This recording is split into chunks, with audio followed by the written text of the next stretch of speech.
Yo, yo, yo! What is going on? It is Crazy Writer right here, right now, back with the final chapter of my Invader Zim fanfiction.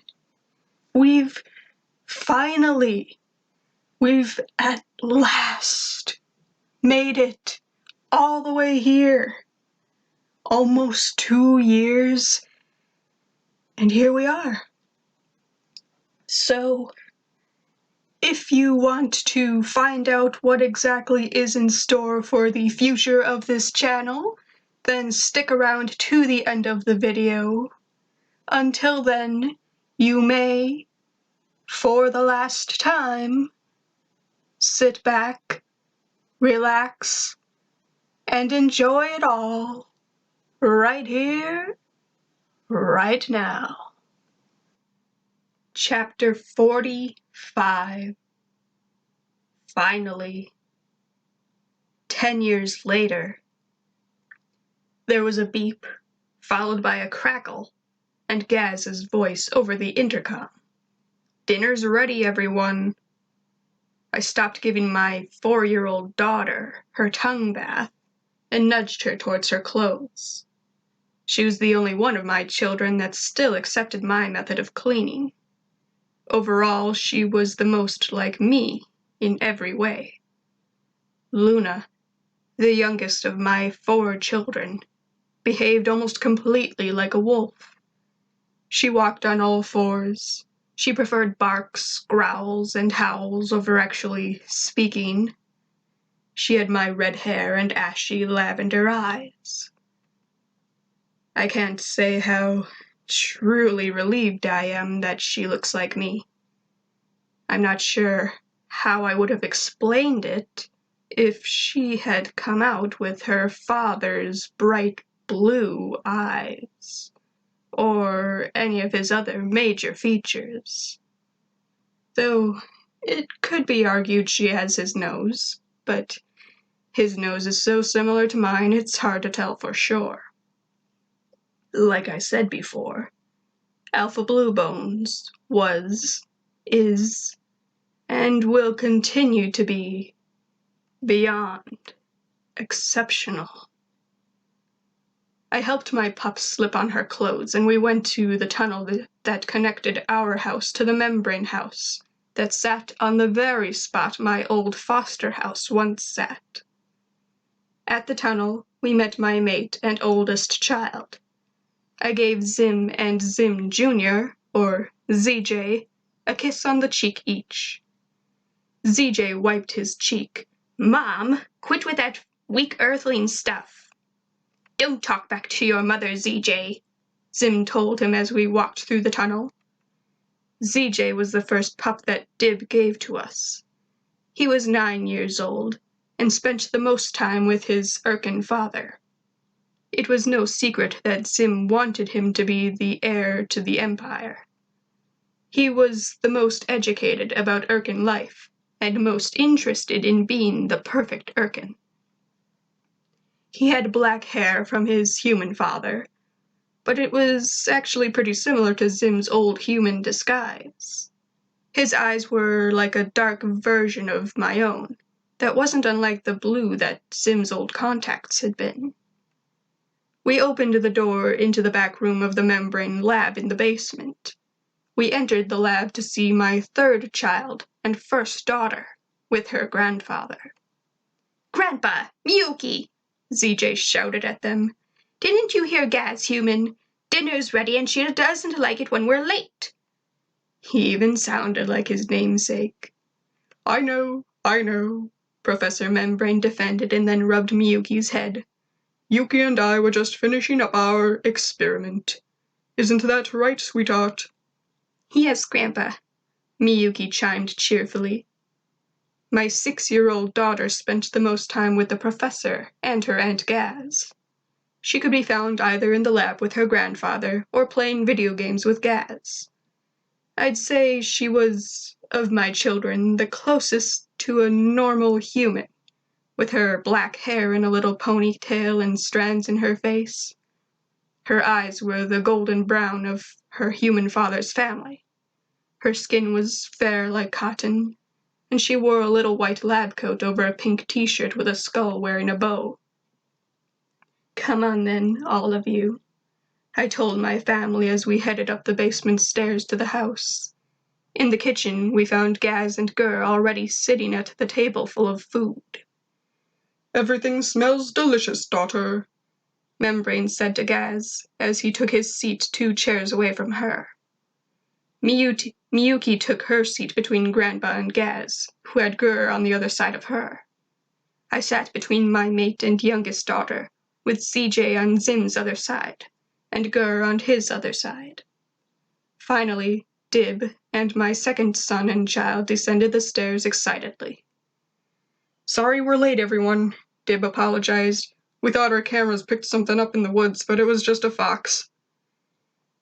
"Take your seats, you two," Membrane told the 2 boys who sat next to each other. Dib Jr., or DJ, is the spitting image of his human father. The boy has a head that's just a little big for his body. He has a cowlick, wears glasses, has golden brown eyes, and even wears his dad's old trench coat from when we were younger.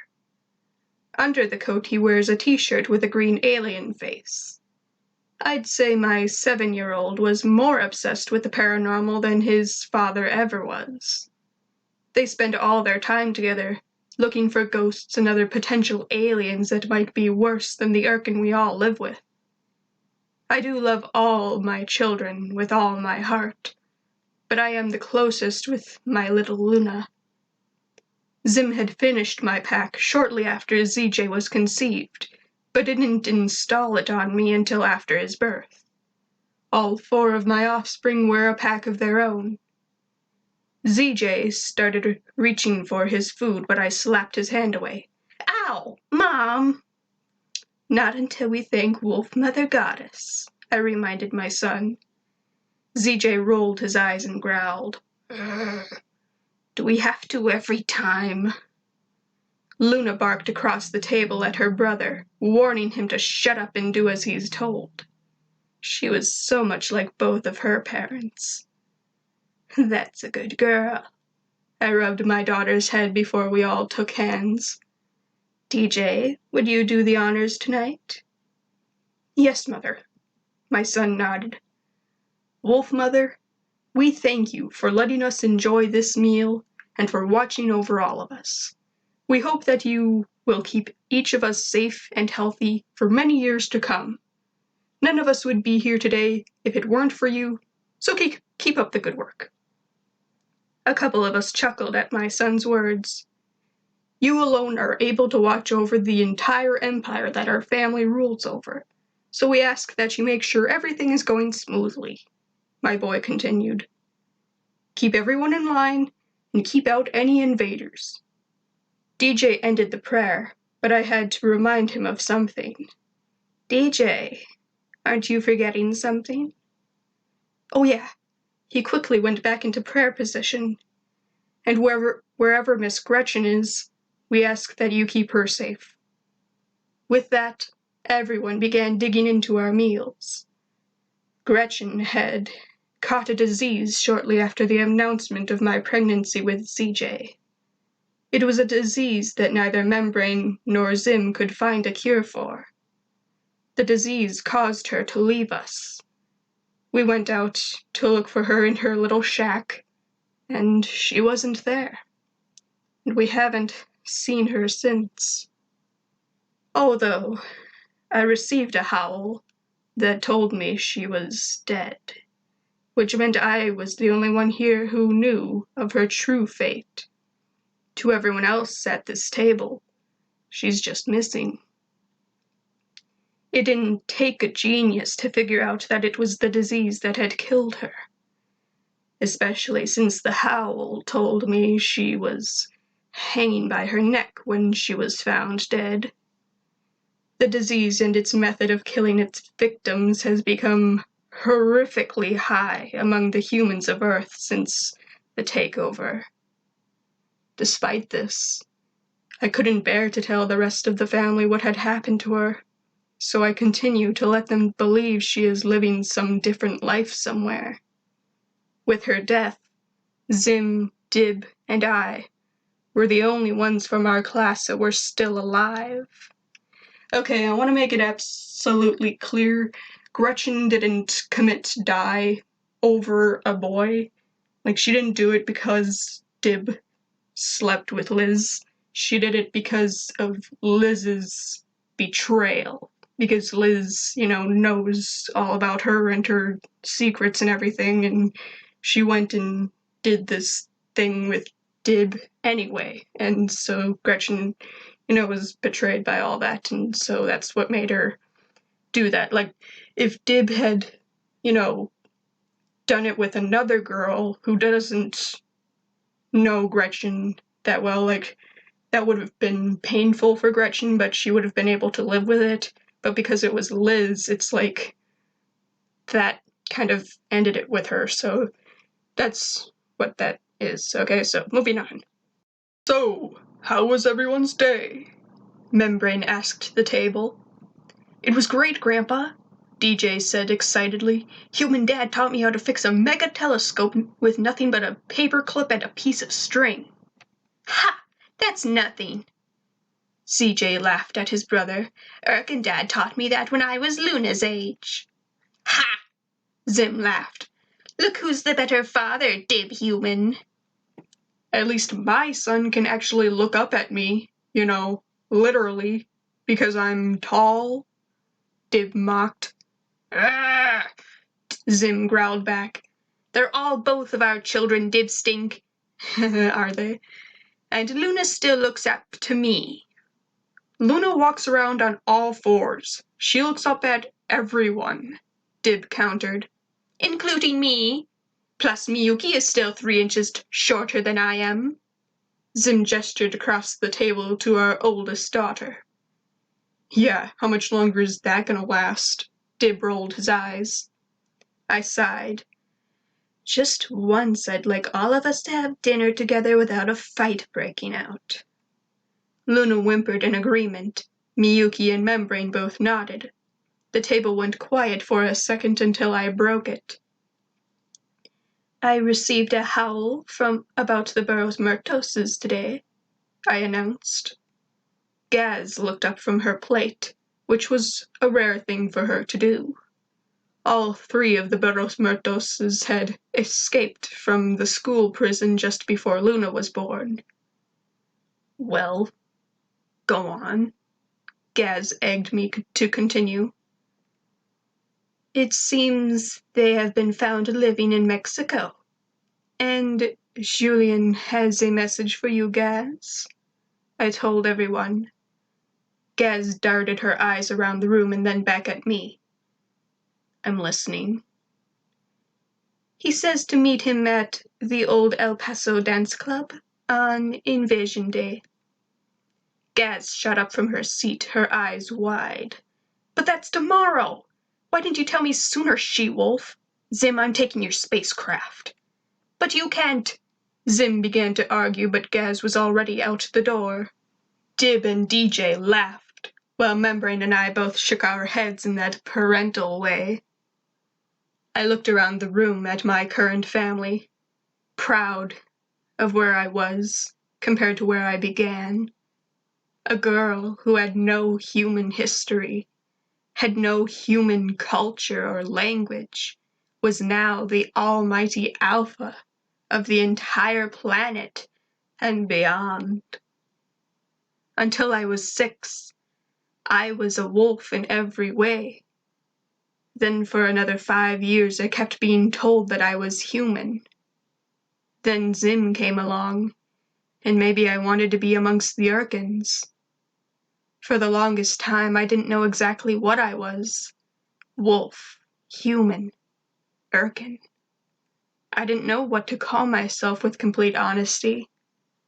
I kept saying I was a wolf, but even I knew that wasn't right. Was I what I was raised by? Was I what I was born as? A lifelong identity crisis has haunted me for as long as I could remember. It wasn't your normal, everyday, angst-filled teenage identity crisis. It was much more than just which clique I belonged with or what I wanted to do with my life. It was a matter of what species I was truly part of.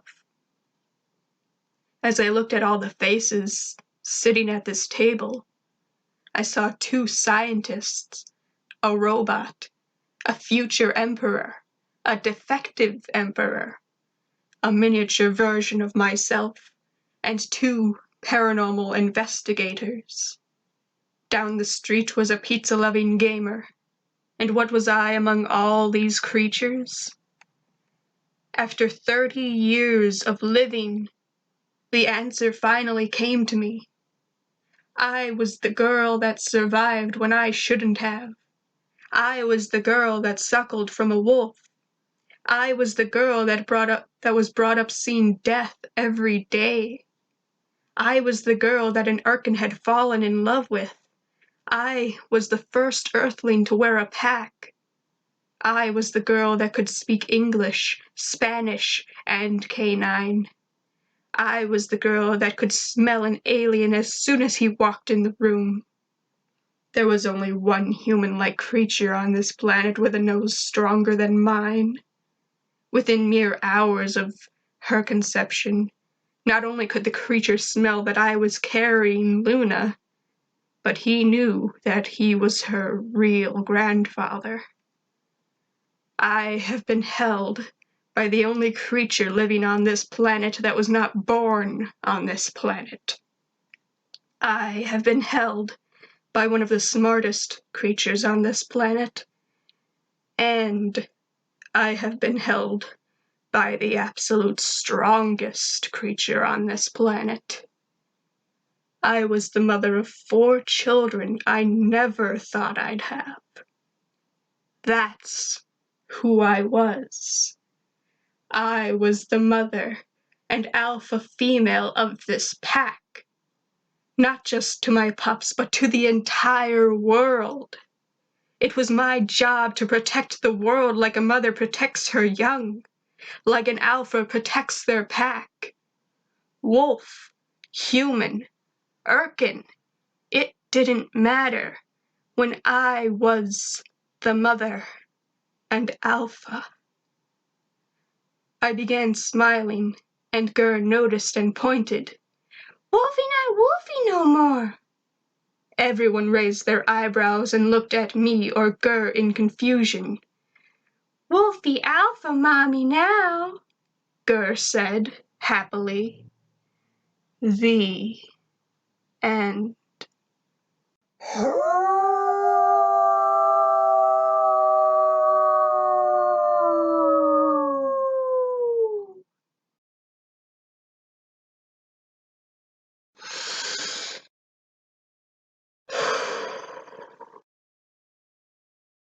I just want to take a moment of silence for the conclusion of my first series on here.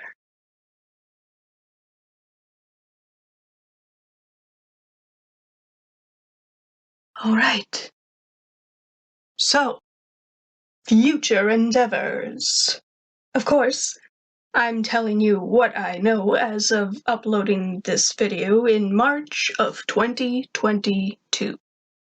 If you're watching this in the future, you can either marvel at how accurate I was or laugh at how wrong I am. So, the first thing that I'm going to do on this channel before I do anything else is compile all the chapter videos of this series into one big video. This will make it easier to listen to the whole story in the audiobook style order that I intended, without y'all having to go out and search for each individual video if that's not your thing. And yes, I'll be taking out all these intros and outros, so it'll just be the chapters.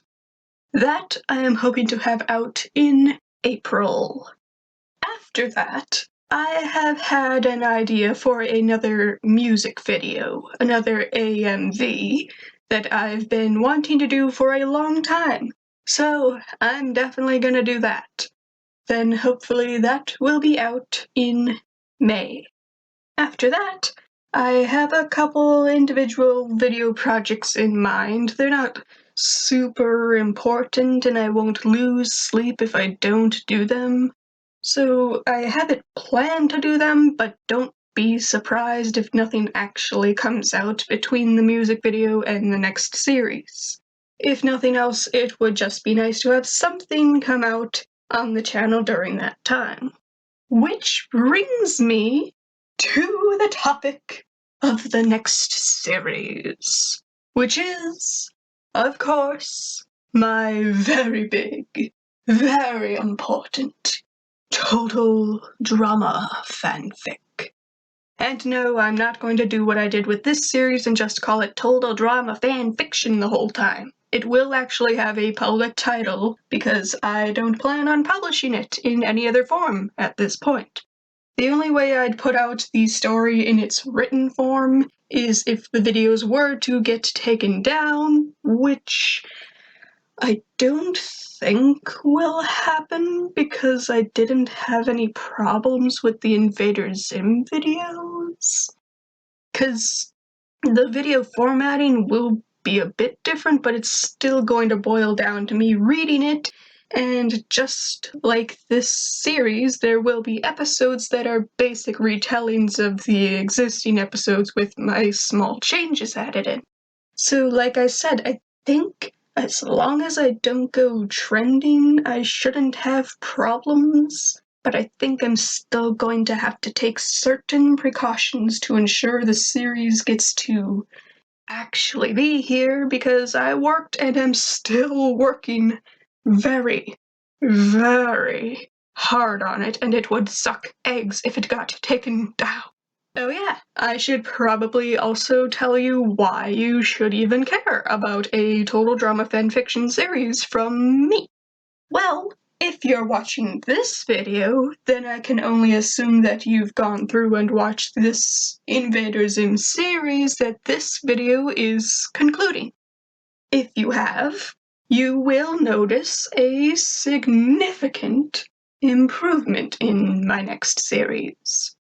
My writing is better, my storytelling is better, my editing is better, both video editing and audio editing, because now I have Audacity, which has been a lifesaver that I will tell you more about later. If you liked this story, you will like the next one even more. Though it's gonna be a lot longer. Also, I don't know if you saw this coming, but the two stories? They're connected. They are going to be connected. Okay, I have written them so that the two stories could stand on their own, but they are part of the same timeline and they do both come together at certain points. And no, I don't just mean the chapters where Heather appears. There are some more significant, some more interesting connections. Such as, I don't know. You might perhaps find out who Alpha Blue Bones is. Yeah. So yeah, this series, the Invader Zim series, this was a really nice way for me to set up my presence here and sort of learn the ways of creating and uploading to YouTube before beginning the big main series that will be the Total Drama series. Some things I learned for myself is I'm definitely not going to do the every other Monday thing that I did with this one because that took forever. The only reason I did every other week was because I had originally planned to do one video a week, but when it came time for me to upload the second video, I was not ready. So I pushed it off to the next week and just kept that schedule, which was good for my working ability, but it took forever. So, for the future series, because the TD series will be divided up into seasons, and I'm just going to make the videos for each season in bulk, in advance, and then upload them once a week, maybe even twice a week for some of the longer seasons. But I haven't decided on that yet. In fact, as of this video coming out, I am already more than halfway through recording the audio for the first season. Which brings me back to talking about Audacity, because I just really want to talk about Audacity, because it's going to be one of the reasons the videos improve. For the entire Invader Zim series, I didn't have any audio editing capabilities because I was just recording on the voice recording system that was on the computer. With that, I couldn't make any edits to it. All I could do was adjust the overall volume and trim the ends. That's it. And it was such a pain, because I had to stop and restart recordings all the time because of background noises and interruptions and my own mess-ups. I did so many takes, and even the ones I ended up using weren't always that great. But with Audacity, I can cut out stuff in the middle, adjust as much volume and pitch as I like, and do all kinds of stuff to make the whole thing sound better.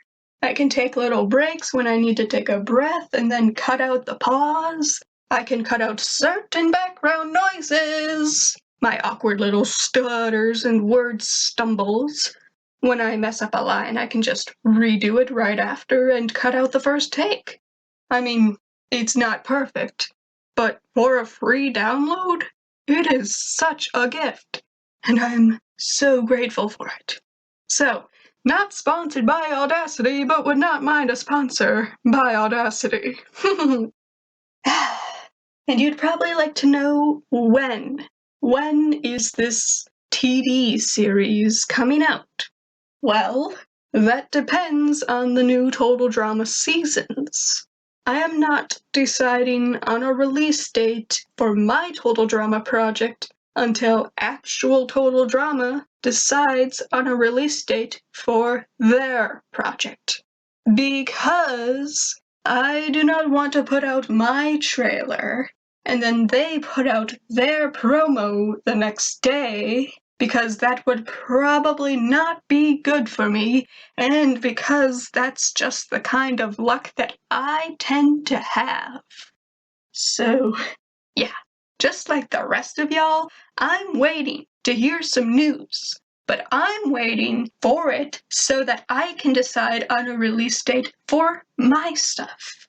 And you can speculate all you like when you think the seasons are coming out, but until I see something official from someone official, I'm not taking any chances, and I'm not believing anything. But just watch. Just watch. With my luck, they're gonna announce something. It may not be a release date, but they're gonna put some sort of word out within a week of me putting up this video. Okay, that probably won't happen now that I've said something, but if it does, then you'll know it's because of whoever's watching me. Well, when do I think I'm going to release this? Well, if it wasn't for these new seasons coming out, I think my best case scenario goal would be for the trailer to come out in the end of this summer, of summer 22. So like August. And then for episode 1 to come out in like October. But I don't think that will happen. That's just the best case scenario. The worst case scenario?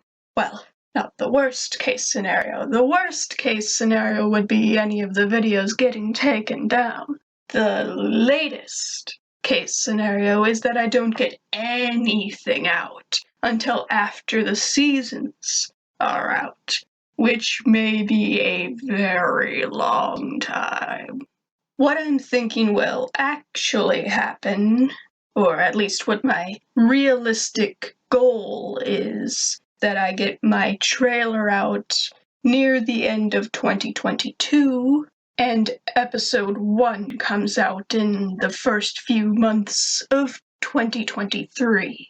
I know that seems like a long ways away, and it might be a long stretch without any content.